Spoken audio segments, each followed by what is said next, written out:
Welcome to New Game Plus. You are listening to a retro gaming podcast where three guys spend 7 days playing one old game, and then we talk about it. My name's Dustin. My name's Kenny.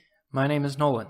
And this is episode 91, where we will be talking about the video game Golden Axe. But first, I just finished reading The Fellowship of the Ring for the very first time, and now my wife and I are in the midst of another viewing of the first movie in the series. Are either of you fans of the series? Absolutely. You Yeah. are? Yeah. Both of you? Like, I pretty really, major. I don't think anyone's not that is kind of No, nerdy. I know. Well, I mean, we I like know, but there's people that are a little indifferent, or it's part that of pop culture ever kind since of the like movies. it only because Or- the or, movies like, were appreciate big, or whatever else. But if you haven't read through the books like a couple of times and like thoroughly consumed the movies, you know, like there's fans and there's fans, and I'm a pretty big fan. Though I'm not as big a fan as my wife is. She is voracious. She was counting this week. We were talking about it, and she thinks in her life she's watched the movie series, or at least portions of it, literally like 100 times. that's wonderful. So much. She went through a season in her life where like she would put it on like every single evening. I'm not Okay, that yeah. big of a fan. Yeah, I've nor read am I read the books in middle school actually, and then clearly the movies are amazing, but I don't revisit them yearly. But I mean, I watch it if it's on. You know, like it's great. Kenny, Nolan, so out of the three, books or movies, it doesn't matter. Fellowship of the Ring, Two Towers, or Return of the King, which one is your preference? I'm gonna say movies because it's a different answer otherwise, and That's I'm gonna fine. say Two Towers. Okay, Love that one. Movies, Return of the King. interesting. And I think mine would probably be Fellowship.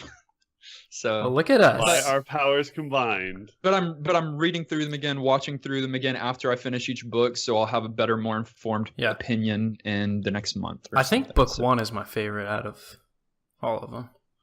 Can I be sort of hypocritical in appreciating the fact that we've had this conversation and not brought up the Hobbit movies?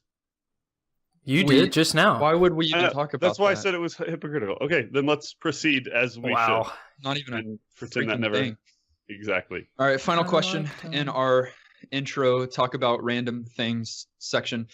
Who is your favorite of the Nine Walkers? The Nine Walkers, they're also known as the Company of the Ring. They're the Fellowship referenced. It's the nine crew that, including Frodo, walked with the ring at first. I'm a Gandalf man. You look like Gandalf. Like I like a lot of Completely them. fair. I really do. But I can't not rep Gandalf. You But like just who? can't. But right, He's and the great in greatest. the books, and then displayed in the movie. Guy, like yeah, he's Gandalf the He's Grey or phenomenal. Gandalf the White? Ooh. Yes. Okay. Ah. Fair. I think mine is kind of predictable, but I really like. Jeez, I forgot his freaking name. Is he an elf or a human? Freaking Legolas. Yeah. Sorry, I just had a brain. No, fart. that's why I said elf Br- first, because I thought that Yeah. may be who you're With going with. I'm the a- hair. with We're the not hair. And you have elven features, to be fair. I do. I have the Right. ears. I really do. You do.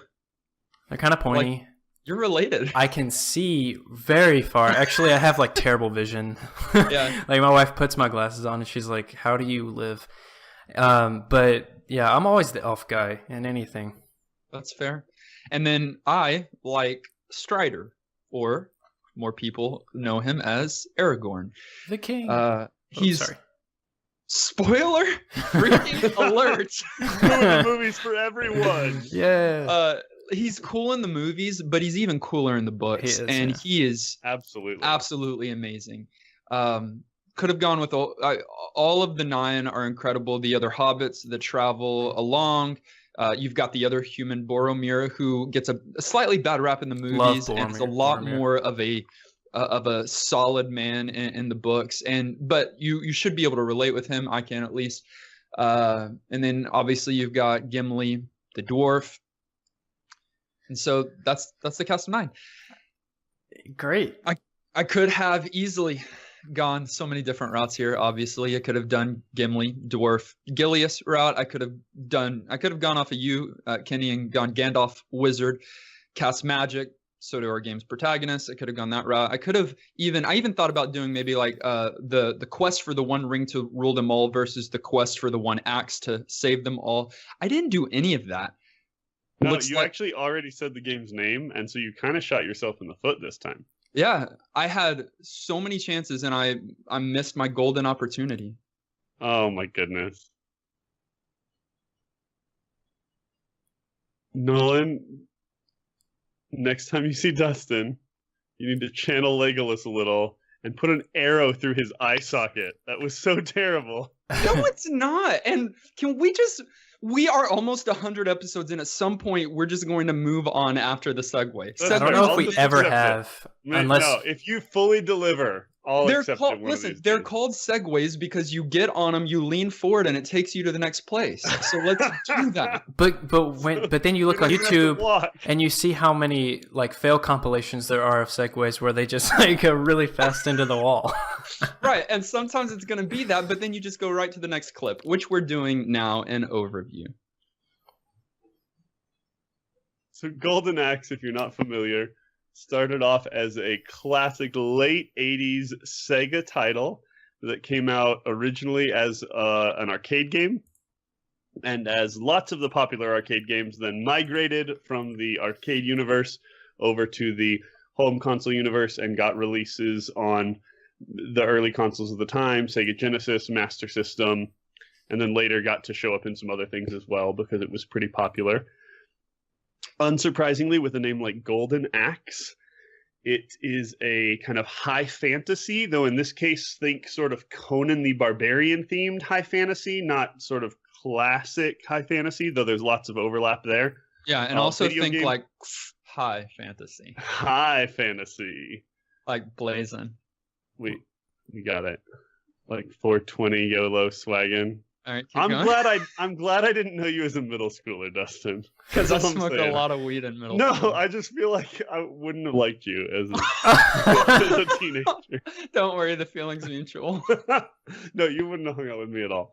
I was way too nerdy and not cool enough. But I'm glad we're at a better place in our life. So Golden Axe is high fantasy, and it is a arcade style beat 'em up. Think, run around, hack and slash, side scroller, game over, a la Teenage Mutant Ninja Turtles, all those sort of classic Streets of Rage style video games. Hey, even as you're talking about like that, like I read a little bit deeper, the idea of these of the creators was to come up with a new take on Double Dragon, which had come out the year before, highly successful. Right, they were like, Double Dragon's a big hit, but so is like Streets of Rage, these RPGs and Dragon's Quest and some of those kind of things. And hey, why don't we just let them like just a good produce idea. Children? That's a great way to come up with inspiration, to see what's working here and what's here and mash it up and deal with the offspring later. Not a good approach to life, a good approach to video game creation. And so you get this kind of fantastic run around video game where you get to jump into this fantasy world and kind of fight your way to the end. Beyond that, it's a pretty straightforward game. You got your normal buttons, and we'll get into some of those specific features in gameplay. But as we're talking about this game generally, I do want to set up the amazing, amazing villain that they bring to the table here in Death Adder. Yes. That's so scary. It's scary and like somewhat corny of a name, but still, it's like so Death corny. Adder. But here's the thing: as a kid, I didn't know what an adder was, and so. But even if you do, that even adds to. I don't know. I think they did well with it, and it is this ominous. Like, I mean, we talked about Lord of the Rings. Like some of the things in there, like Mountain of Doom. Is that what the mountain is? I don't know, but like a lot of this fantasy stuff is usually like right in your face. Fantasy tends towards the cheesy. It tends towards the predictable. Which is why when it's not done that way, it's refreshing and nice and rewarding. But this game just leans heavily into it. But then, from like the characters that you're allowed to play to what they're wearing to everything. It just sort of goes like, if we're gonna be a fantasy game, we are gonna be such a fantasy game, and goes in hard. And ends up with something that was kind of unique to the time, but that was a really, really popular arcade title. Death Adder is corny and all, but then you find out the lore of the characters and their connection with them. He murdered their families, like mothers, fathers, and siblings. This is really dark. Like the prequel to John Wick, like the fantasy prequel. It's all about revenge. It really is. I think it would be fair for us to, in the overview section, to talk about the characters, and then we can talk about how they play. They're not specifically in gameplay. Right. I'm always kind of hesitant to jump in too much. Yeah. You've got 3 characters. Dustin, walk us through those because they're expected, but at least diverse, and it's kind of fun. Definitely expected. Slightly different. Not even play style, but they handle slightly differently, which we can talk about. Always welcome. Yeah, always welcome. They could have done a little bit more, but once again, we're not in gameplay. So you've got this battle axe wielding dwarf named Gilius Thunderhead, who's I love that you bring him up first. Yeah, well, here's the thing. Nolan commented on it, I commented on it, and then we watched it in the first play. As soon as I saw this character, I knew that Kenny was going to play him. Are we wrong? It's not optional. It really isn't. Like and in fact, that's why. And maybe he was your second. I was expecting in our Lord of the Rings opening for you to talk about Gimli as being your favorite, and I'm sure he's up there. If we hadn't been talking favorites, but like who we're most like, or like what characters we resonate with, you can literally sit here, and I know most of you guys are just listening to this, but if you ever get a chance to see our faces or check us out on video, hit us up on YouTube, take advantage of those things. Nolan absolutely looks a little bit elven. Dustin, you're just like boringly human.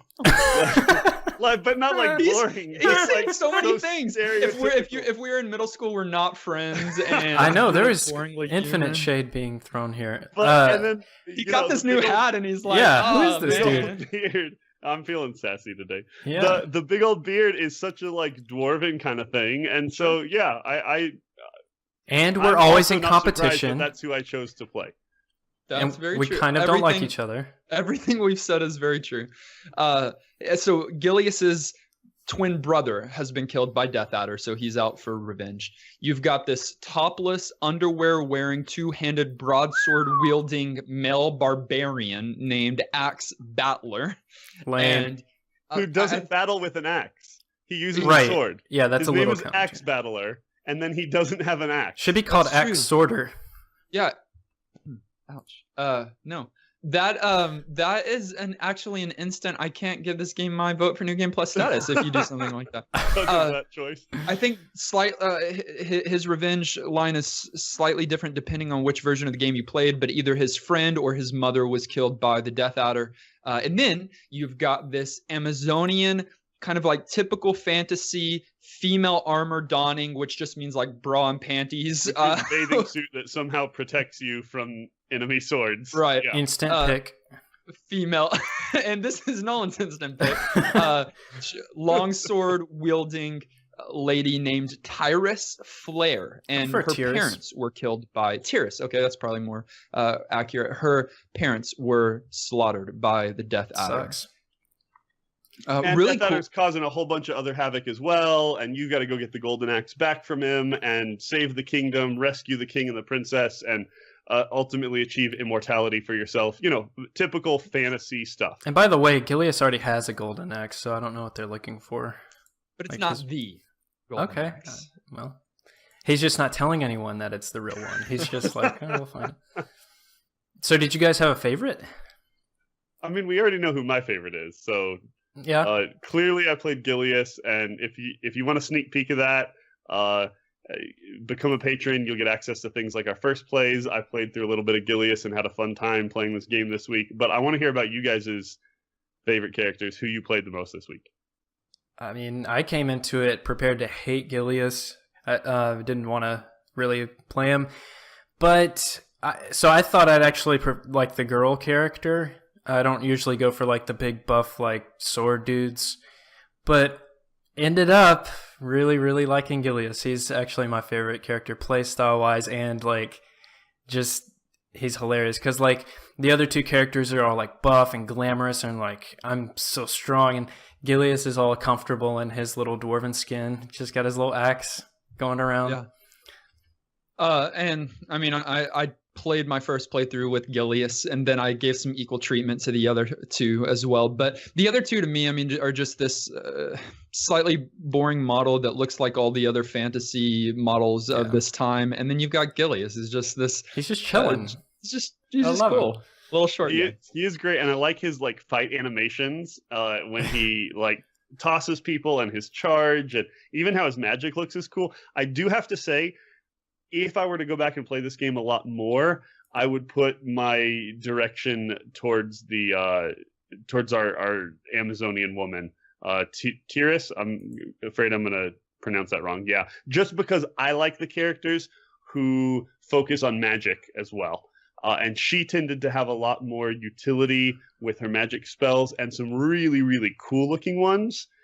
Which brings us to one of the neat things this game. Yeah, the dragon, like when her ultimate level spell, she casts when she's full of magic, and this huge like dragon flies into the screen and breathes fire all over and just decimates everything. And it's super rewarding. It feels a little bit like the Michael Jackson special kind of level of rewarding, because it's just epic. It's not a dance off with your enemies, so it's not that good, but it was really fun. So if there was somebody else I was going to play more of, it would have been her. I loved that these characters played differently, had different strengths and weaknesses, and different magic. What did you guys think of kind of the variation there? Was there enough of it?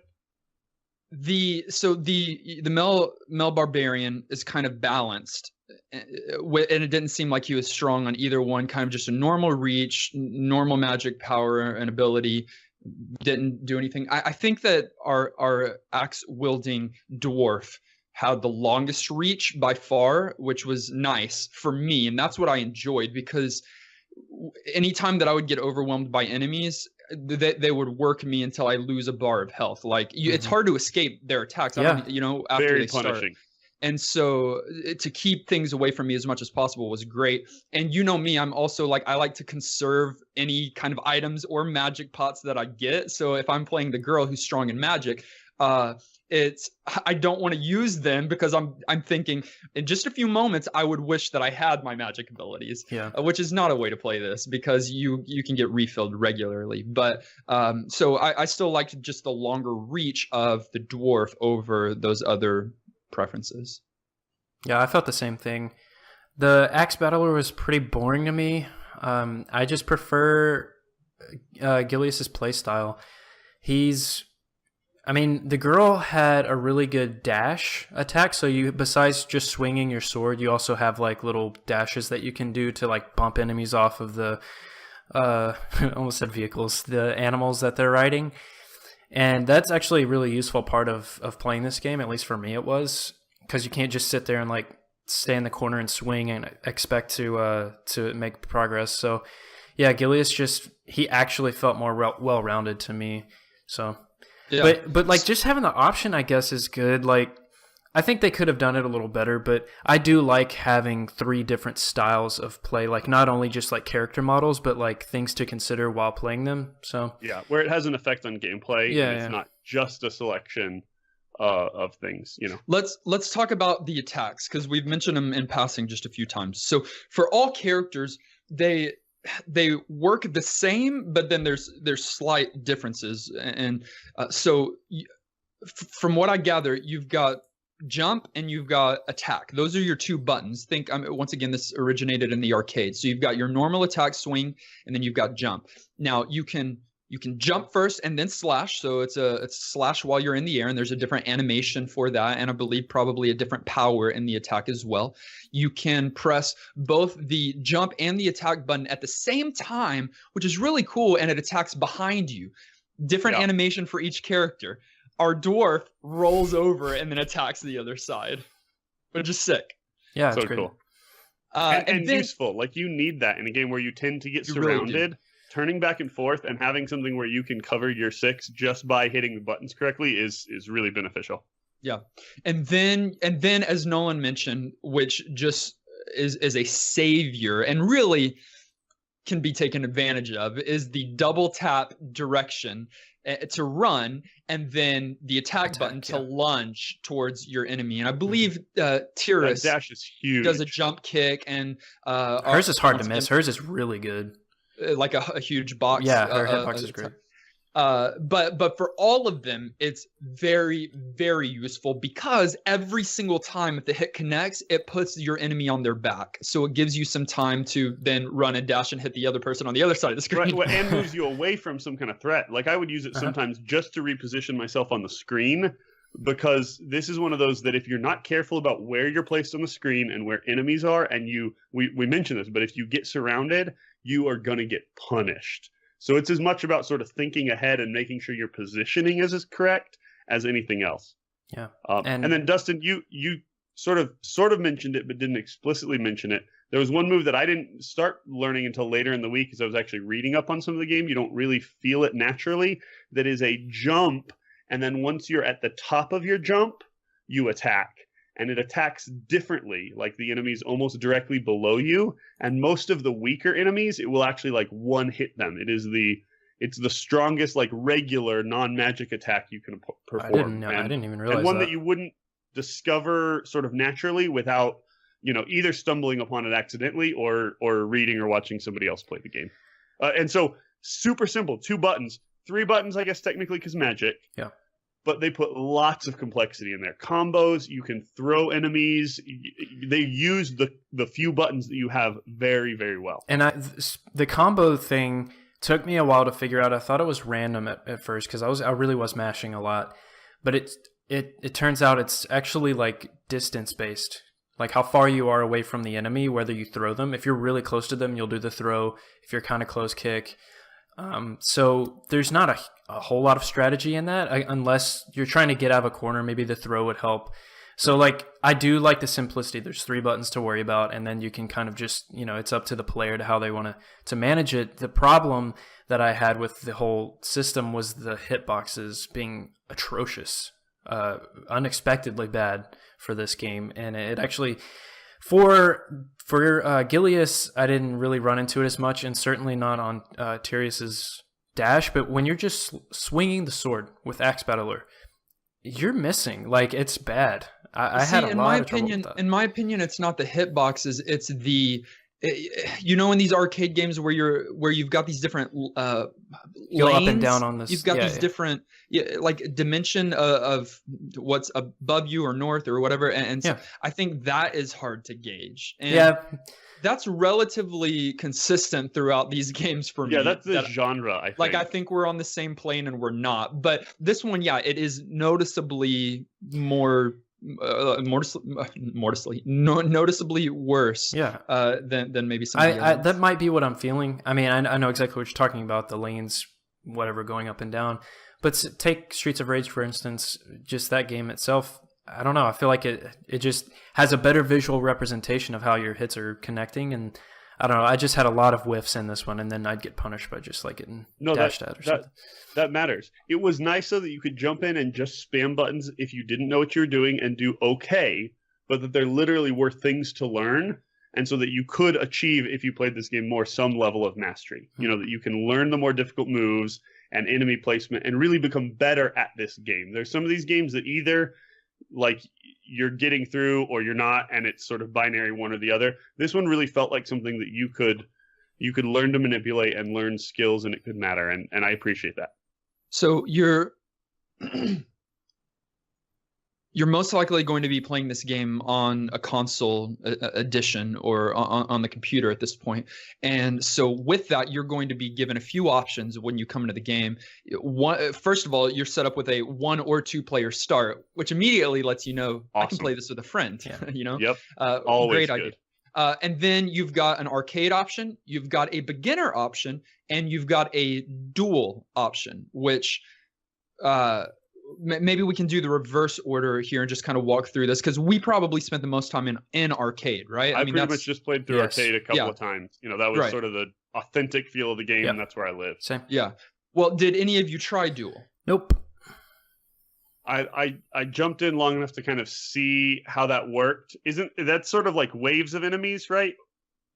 Kind of. I mean, it's one battle at a time, but it progressively gets harder or more enemies. And, It's interesting. And I think, and there might be, every few you regain your health, but I think that you carry on your health to the next one, which so it's like a gauntlet. It's like a survival mode, yeah.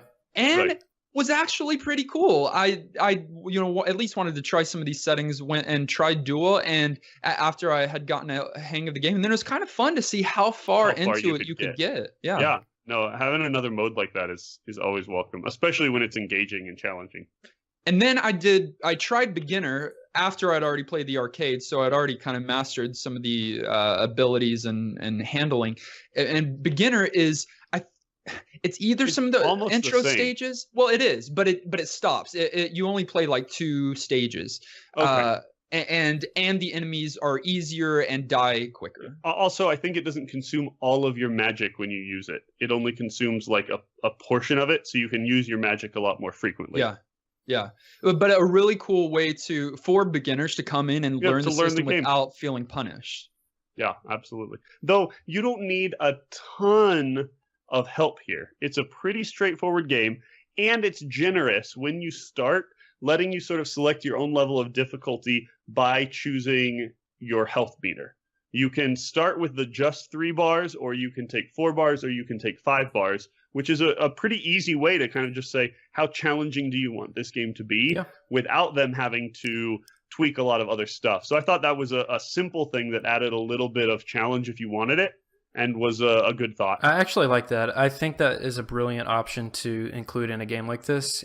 Instead of just like upping times 10 just the amount of damage you take, or like any of the other numbers behind the scenes, and there's some of that there, but like just being able to say, hey, I want more health, I want to be able to survive longer, is awesome. It's great for new players, and also if you just want to, casually play through one of the character storylines.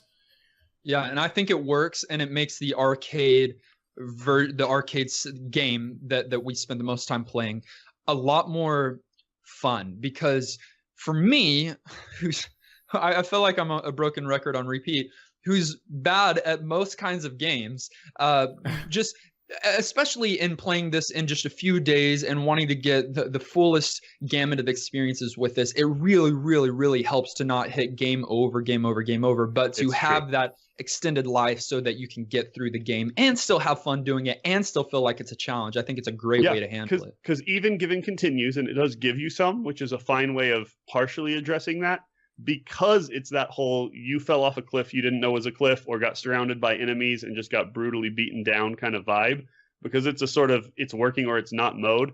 If you didn't have that little bit more padding, it would have been a significantly more difficult game to play. I will add that, well, first of all, I played the Genesis version this week. Is that what you guys played? Yeah, as well. I did. Yeah.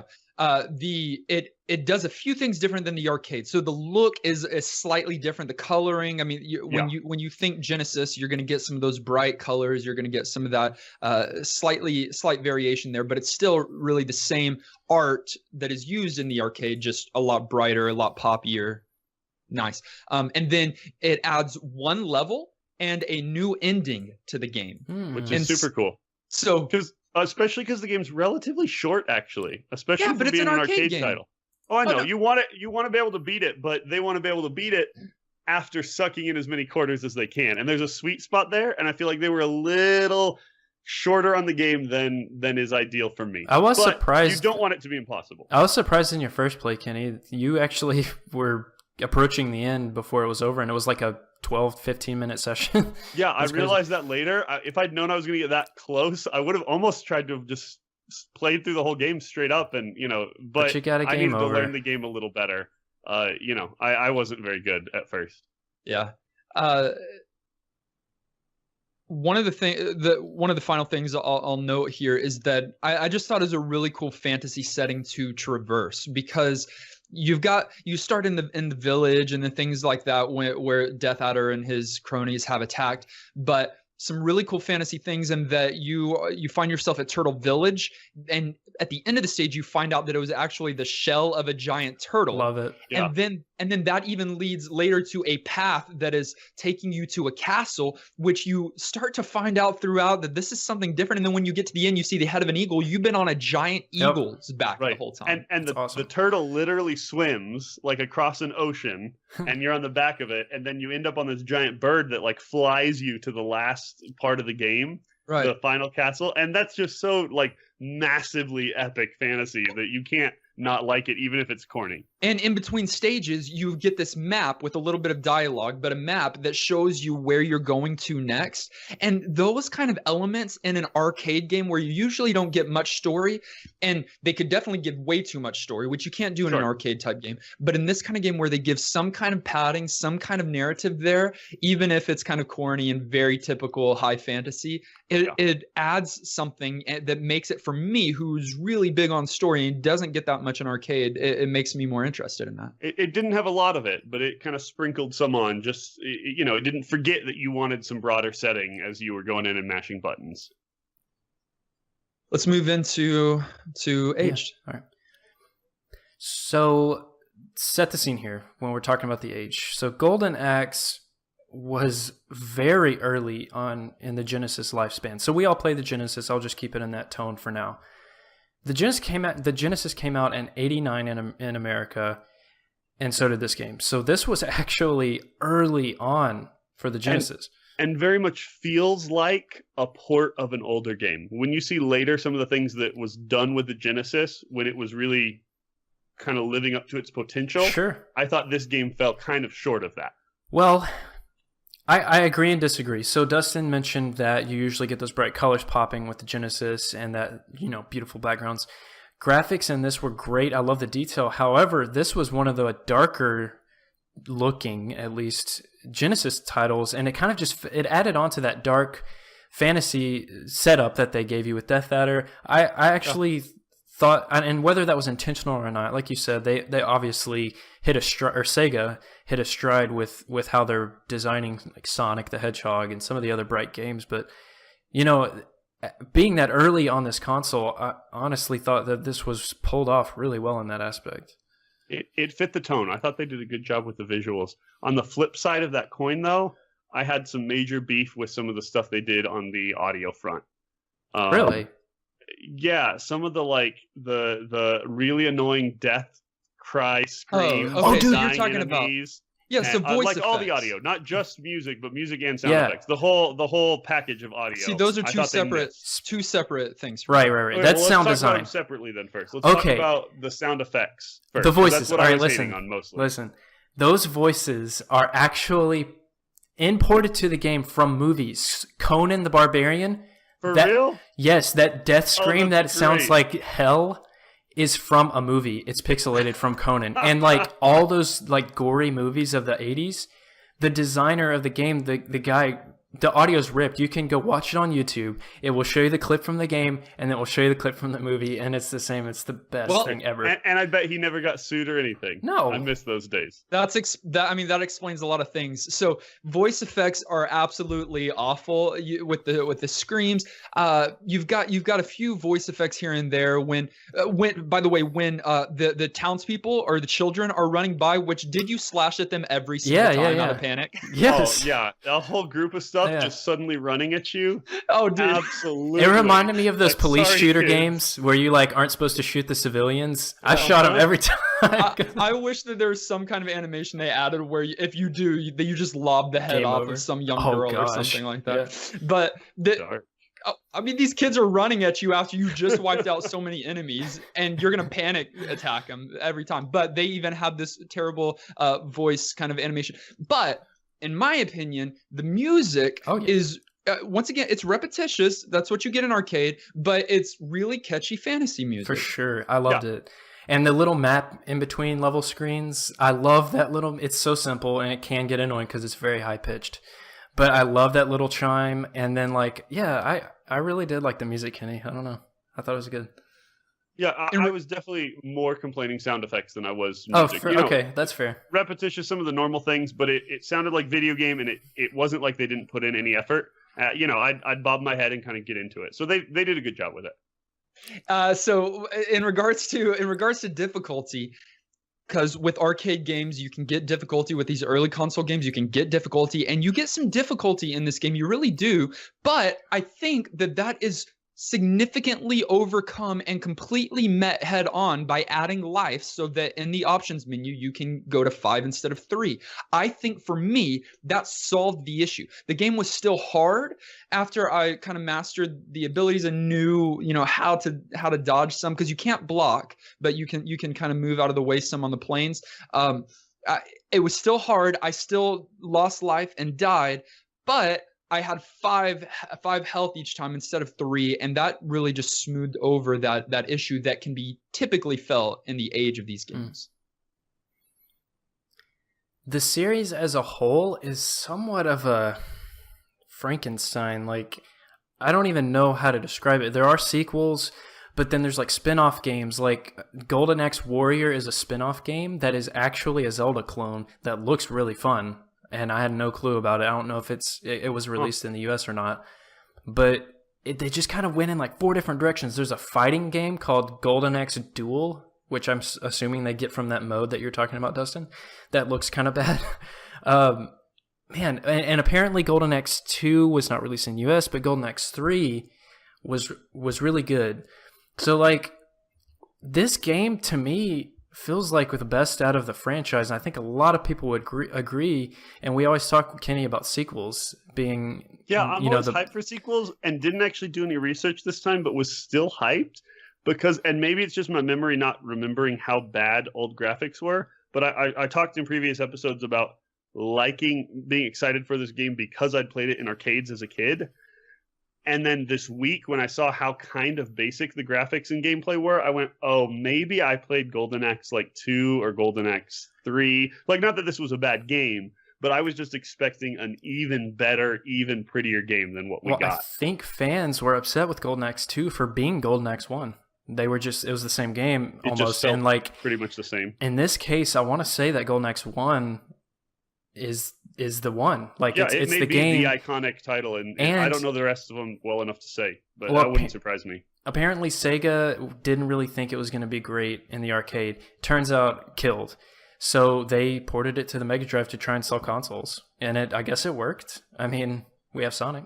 I don't know if they're still going on with the series. The last title came out in 2008, and that was Golden Axe Beast Rider, which featured the return of Tyris, the girl character in Golden Axe in the game that we played. Guys, we fail as podcasters. We didn't even talk about the fact that we get to ride beasts. Pre-Yoshi, one of the coolest things about this game was the fact that you could hop on those animals, hit stuff with your tail, breathe fire from a dragon you just stole from another enemy, and scorch the enemies. And that was a super cool feature of this game that we got to talking about too late. I know it has nothing to do with what you just said, but you said the words Beast Rider, and we screwed up. Kenny, I didn't talk about it because that dragon that you think is so cool makes the most awful sound when you breathe fire. Oh, it like pierced my terrible. ears. I'm agreeing with that, but as a like gameplay mechanic, super fun. I didn't talk about it because as cool as it is to get on a beast, it's the opposite of that to instantly be kicked off the beast by the characters that are coming. And then they get on it. It was a little frustrating. And then they take it. You'd finally steal it, and they'd immediately steal it back. Yeah. And then you can only steal it a couple times, and then the monster gets smart and runs off the screen. Yeah. Animal abuse. Awesome. Let's move on. So we come to the point in our episode where we either give or withhold our vote for New Game Plus status, which is just our general thumbs up or thumbs down. Do we suggest finding a copy of this game and playing it, or do we say no, play a different old game? I'm actually surprised in our tone so far. I thought we were going to be much more divided over this game because I think it is probably more so of a divided topic, or not topic, but a divided game type and concept. And so it sounds like we're all going one way, but we might not. So Kenny, you want to start? Why don't we let Nolan start? Okay, Kenny, go ahead. Nolan, you can go. All right. Like I'll jump in if you really want me to. I thought that I had played this game. Maybe I was like Kenny and I played Golden Axe 3. I'm still not sure after playing it this week. So I got access to this game, and I think a lot of people might have had this experience, but Golden Axe, you know what compilation games are? where it's like a game and you have like 3 games in it. It's like Yeah. a Mega Drive. Okay, so in Europe at least, there was one of those that included Streets of Rage, Golden Axe, and then another one. Obviously, I didn't have that when I was in the States, but I think on a PC compilation thing, I had Golden Axe, maybe with that Shining Force one. And it's as I remembered. It's still fun. It's a great arcade experience on a console. I think that port over, they did it justice, and I think it translated well. And I would give it New Game Plus. I think it was fun, and I love the dwarf enough that I think it should be played. So, and the music's good design, good graphics, and I actually think the sound design of the people screaming is hilarious. So it's not something you should avoid. It's something you should at least listen to. Cool.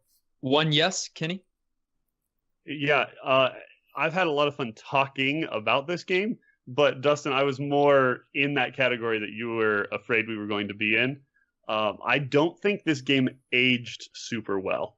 I think I can see why it was a super, super popular game at the time, and I did enjoy a lot of playing it this week. Some of the characters are fun, the diversity in characters, having some of those options to, learn your skills and whatever else. But between kind of clunky audio that like interrupts the music and just how much that pulled me out of reality, and the kind of repetitive nature of it, and these beat 'em up games really, I feel like, have to just be something exceptional and smooth and top notch to not just feel too old. And we don't mind old games. I play old games all the time, but this one just, to me, something about it didn't age super well. I get that it was a super popular game, and I want to like it a lot, mostly for my man Gilius, because that dwarf is awesome. But it just didn't quite live up to, I don't know, my expectations or something. And I'm going to say no New Game Plus for me. Interesting. All right. Well, it requires 2/3 of our vote to swing one way or the other. And this one's easy for me. I decided this week that with our New Game Plus status, I want to, just in general, I want to give games a fair shake, but also I don't want to be hesitant anymore, because sometimes we feel like we need to give, because some people like the game, so we don't want to be too harsh. The legacy. From here on out, if I dislike a game, and even if I hate a game, I'm going to make that abundantly clear. And if I like a game, I'll do that as well. Still, once again, be fair in that, but you can get some kind of whitewashing middle ground stuff from IGN or something, but from us, you're going to get something, shots fired, something concrete. So for me, I am surprised in playing this week, and honestly think it is one of the classic, perfectly executed arcade games of the late 80s, early 90s. I don't think it's one of the greatest games.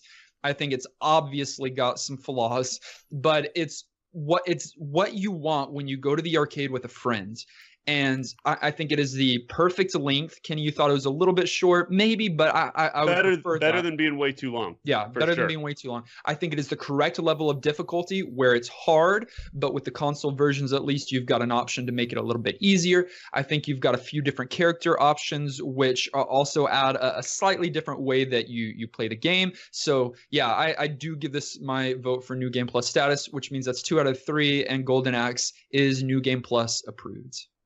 Certified fresh. I like your thought on that, Dustin, because there have been times when I've been like, well, the legacy is, worth New Game Plus, apparent, clearly if it's being loved, but no, I'm with you. I'd rather bash something because I truly hated it than give it fake respect. We got to be honest, and I think for the most part we do a pretty good job there. Yeah, but I can do better. I know me personally.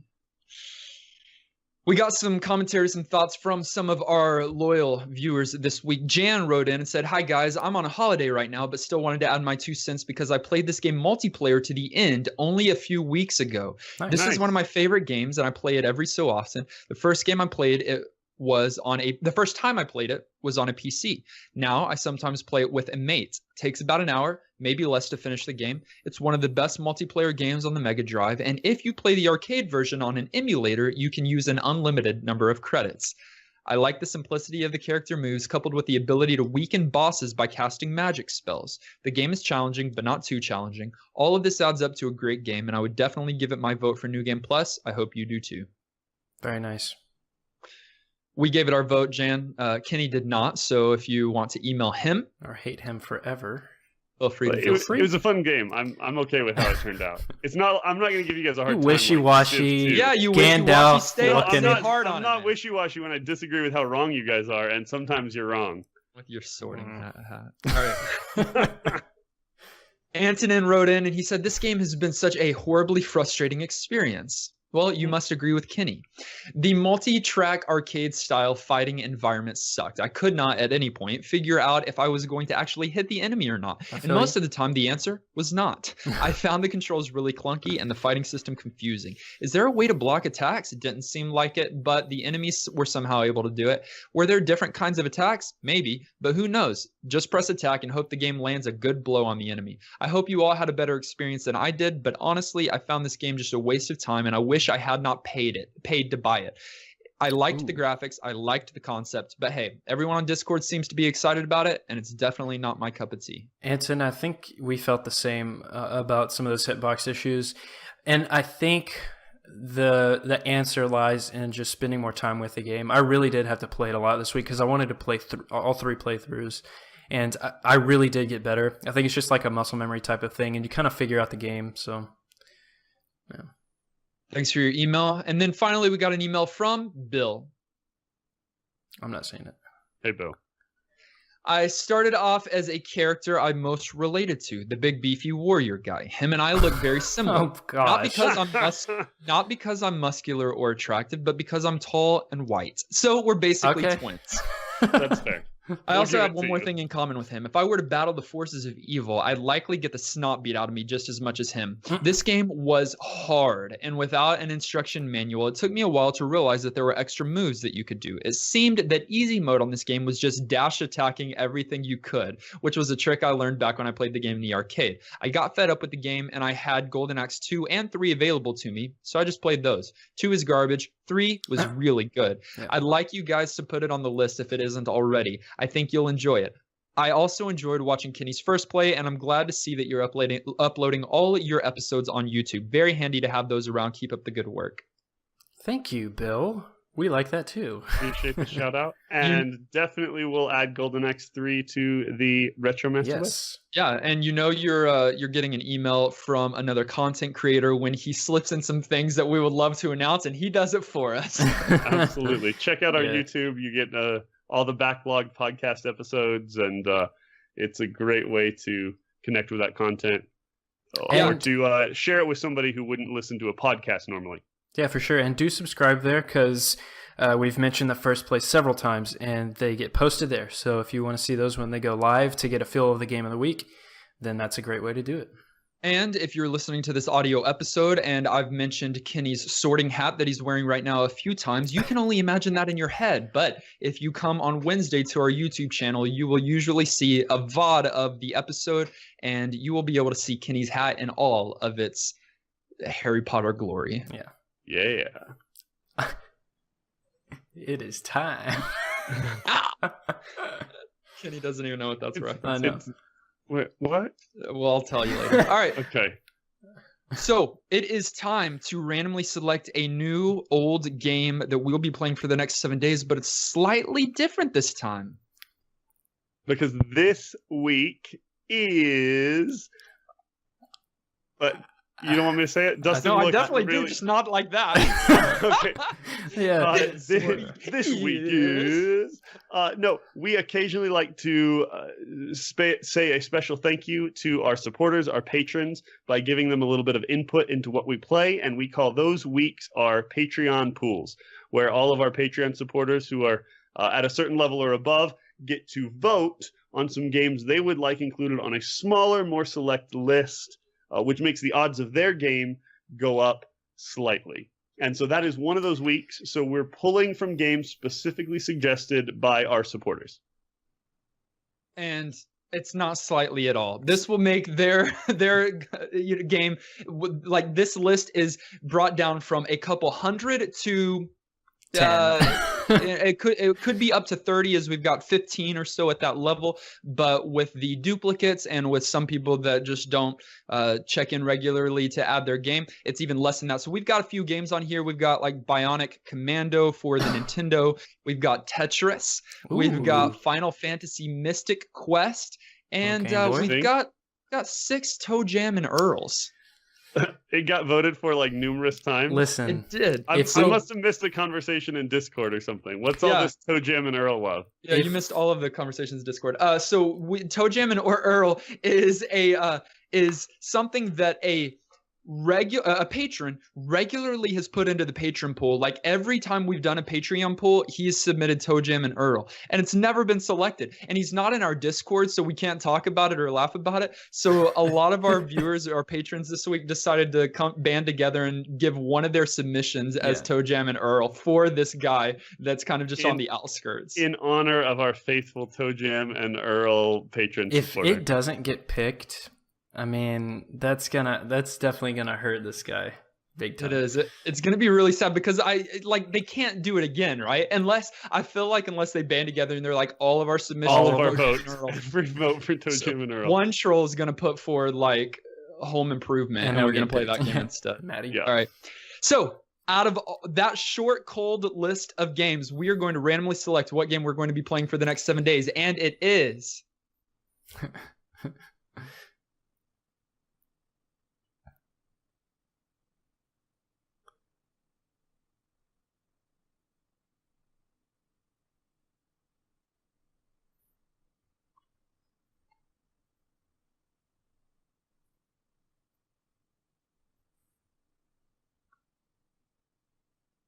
A game called Bionic Commando. No, I'm so sorry, man. Oh man. Hey, almost tragic. Bill, though, is jumping for joy at this very moment. He's freaking out. So the retro gods do not want us to play Toe Jam and Earl, and I can't quite complain, but I'm sorry. We will play it at some point. Wow. This game was submitted by Bill, who also sent in an email earlier. Guys, this game was originally released with the title Hitler's Resurrection. So you know it's going to be good. No. Wait, so Hitler's Resurrection? Yes. Like he comes back. So the game is an action platformer that was released by Capcom dudes, and awesome. It came out first. It's a lot like the game that we just played in that it came out first in the arcade and slightly later on the Nintendo Entertainment System. So we're going to probably be playing that even around the same time, 87 in the arcade, 88 on the home console. Okay.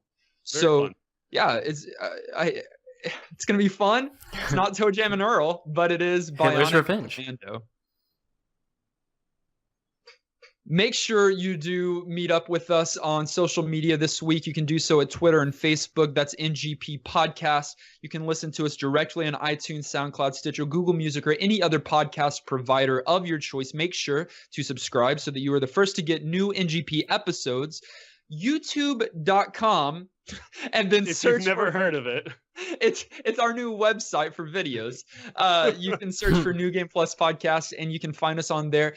Subscribe. We're trying to build that up right now. We are, as Nolan mentioned earlier, uploading our backlog of episodes, and then every week we add a video episode that is slightly altered and different with a little bit more content than our audio episode that we release regularly. So make sure you find us on there. You can also find our first plays and some other things that are coming up in the very, very near future. Bradley, Zion, and Gimbarino are our producers for the show, and we would like to give them special thanks because they are working with us weekly to bring this show to light and to make it better. So we thank you guys for your support. Yeah. And thank you for all of our other patrons as well for supporting us more than just listening on a regular basis, which is a huge thing. And if you just listen to us, guys, thank you so much for doing that. But for those that go above and beyond to just give a little bit each and every month to support this podcast, we promise we're using it all for the podcast to make it better. We've got some great plans coming around as we near our 100th episode and then into the future from there. You can find out more information about all of that at patreon.com/NGP podcast. Join us next week as we play Bionic Commando or Hitler's Resurrection. Until then, I'm still Dustin. I'm Gilius. No, I'm Gilius. And I'm Gilius, and this has been New Game Plus.